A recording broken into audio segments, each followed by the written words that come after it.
Bill, can the existence of God be demonstrated?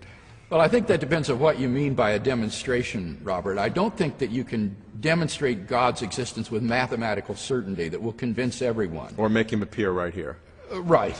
But I do think that there are good arguments for God's existence. There are good reasons to believe God exists. Now, we've had reasons for millennia about God's existence, so I really am interested in your feeling of what are the best of those arguments that you're comfortable with today.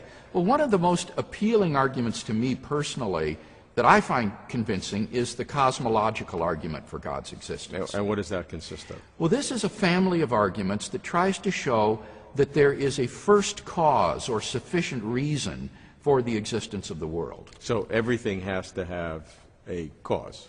Well, not everything that exists has to have a cause, but I would put it this way. Anything that begins to exist has to have a cause. Anything that comes into being must have a cause. And this is rooted in the metaphysical idea that being cannot come from non-being. Out of nothing, nothing comes. So if something comes into being, there must be a cause which brought it into being. So the only thing you would exclude from that is God himself? Well, I wouldn't exclude God from this, but I would say God never began to exist. In other words, what this argument will get you to is an uncaused, eternal first cause that never came into being. And that's God? Right. Okay. And so the key premise here will be to demonstrate that the universe began to exist, because if the universe began to exist, then it follows logically that the universe has a cause. And that's the cosmological Right. argument. What else? Well, there are other versions of the cosmological argument that don't depend on the universe having a beginning. For example, the great German philosopher Leibniz asked the question, why is there something rather than nothing? And I think probably all of us have wondered about the mystery of existence. Why is there anything at all? And doesn't there need to be some sort of an ultimate explanation of reality? And I think that that's a very plausible principle, that everything that exists has to have some kind of explanation for why it exists until you get to an absolutely necessary being which is self-existent and not explained by anything outside of itself. Well, people would argue that there are brute facts, which means it's there and you can't explain it. I think that there may be brute facts, but I don't think that there are any brute things, that concrete objects, things that actually exist, don't just do so without an explanation. Things that are real, that actually exist, have their explanation in causes that produce them. Or if you're talking about abstract things like numbers and so forth, they exist by a necessity of their own nature. All right, so we have again, cosmological argument has a sufficient cause and you need a beginning. Yes.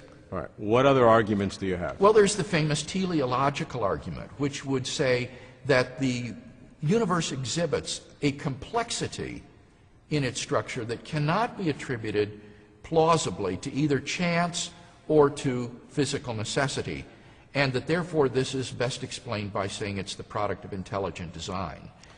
And teleology means that from first happenings you project some sort of an end result.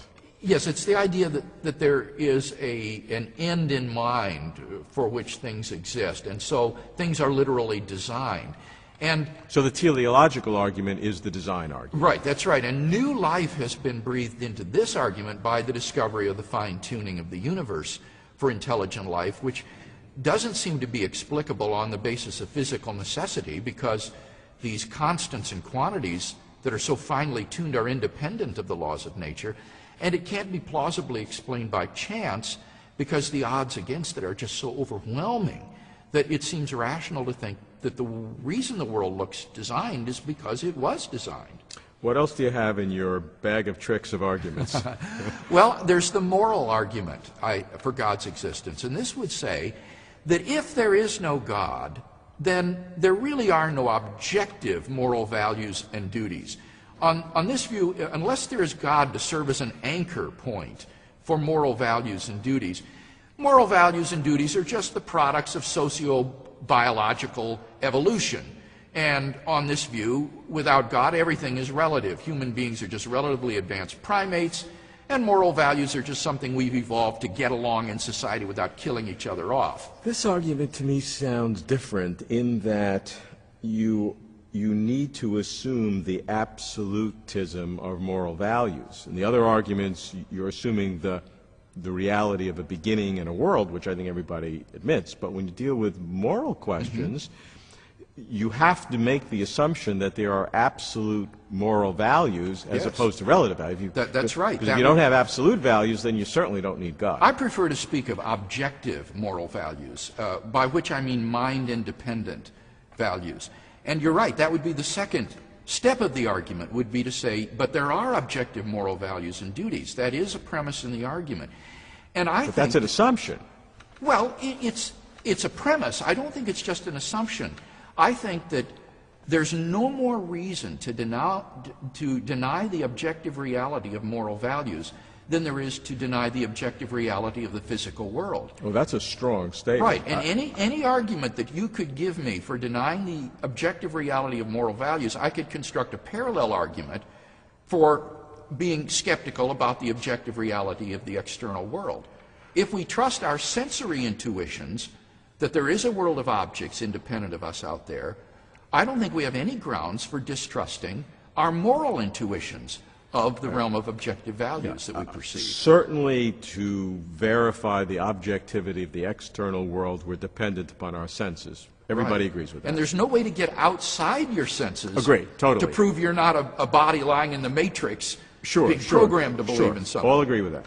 But when you get to moral values, that's different. That's not an objective sense in the same way that everybody in every society in the history of the world would have had that same view of this chair or this carpet. I mean, they would know it's there. But if you deal with moral values, different societies have had different moral values. Well, I think that's certainly true, though very often you will find there is a commonality among cultures that underlies the different cultural expressions of these moral values. For example, modesty is a common moral value, but what is considered modest in one culture rather than another may differ. Or, for example, cannibalistic tribes do believe in the ethic of loving your neighbor, but they don't consider people in other tribes to be their neighbors. So that while they wouldn't cannibalize their own tribal members, they would members of another tribe. So beneath seeming moral diversity, there is, I think, a common moral code. I think there are some most cultures tribes that perceive. would practice cannibalism to ingest the wisdom of their ancestors.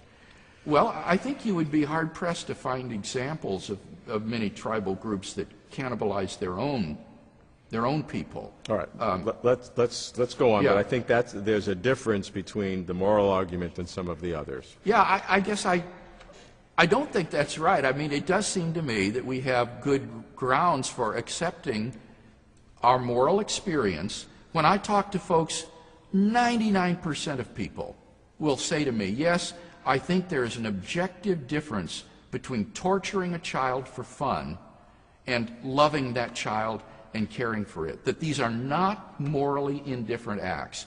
And I simply say, why distrust that moral intuition? We clearly perceive objective moral differences in the world, but if they exist, and that first premise is right, then it follows logically and inescapably that God exists. I think that first premise is critical for the moral argument. Yeah. What else you got? Well, that would be the argument that would be rooted in the person of Jesus of Nazareth.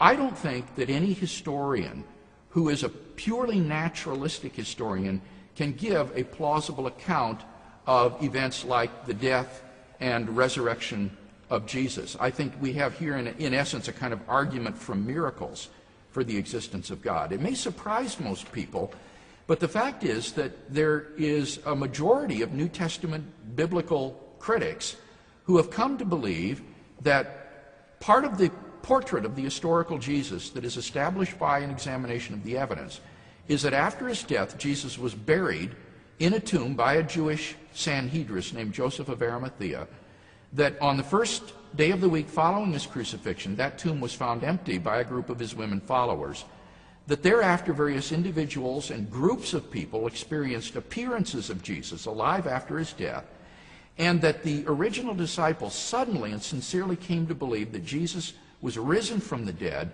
despite having every predisposition to the contrary. Now, those are the generally, not unanimously, but generally agreed facts. And the question is, how do you best explain them? Well, I don't know of any naturalistic hypothesis that can explain those facts without bruising them. I think that the best explanation is the one the disciples gave, and that was God raised Jesus from the dead, and that entails that God exists. I would think that's a rather lengthy set of premises to get to your conclusion, but I will leave that for you and, All right. and go on to the next one. Well, the next one would be the ontological argument. And this is the argument that the very concept of God, properly understood, implies that God exists. And the idea here is that God is a maximally great being. He is the greatest conceivable being by definition. But a greatest conceivable being would have necessary existence. He would be omniscient, omnipotent, morally perfect in every existing, possible world. and really existing. Well, yes, in every possible world. And since this is a possible world, it follows that God must exist in this world, and therefore he exists. And I think that this argument is a sound argument for God's existence.